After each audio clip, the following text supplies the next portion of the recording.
ស្វាគមន៍មកកាន់ Channel ផ្ទះឆ្នោតរបស់ Admin ថ្ងៃនេះ Admin មានលេខតម្រុយល្អៗរបស់ឆ្នោតយួនសម្រាប់ចែកជូនពុកម៉ែបងប្អូននៅថ្ងៃទី25 ខែ 11 ឆ្នាំ 2025 នេះ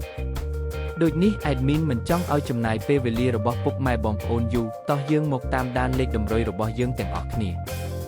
សម្រាប់លេខតម្រុយ2លេខមានលេខ52លេខ98សម្រាប់លេខតម្រុយអូស2លេខមានលេខតម្រុយទី1អូស50និងលេខតម្រុយចុងក្រោយអូស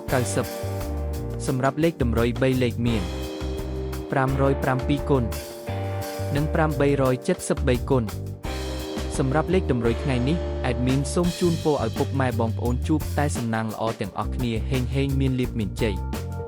ជាចុងក្រោយសូមកុំភ្លេចជួយចុច Subscribe និង Comment ហើយដាក់សញ្ញារូបកណ្ដឹងដើម្បីជួយផ្ដល់កម្លាំងចិត្តមកកាន់ Admin ជាពិសេសងាយស្រួលតាមដានវីដេអូថ្មីនិងលេខតម្រុយល្អៗជាប្រចាំថ្ងៃជាមួយ Admin សូមគោរពលាពុកម៉ែបងប្អូនពីខ្ញុំបាទ Admin ផ្ទះឆ្នោតសំណាងល្អទាំងអស់គ្នាសូមអរគុណ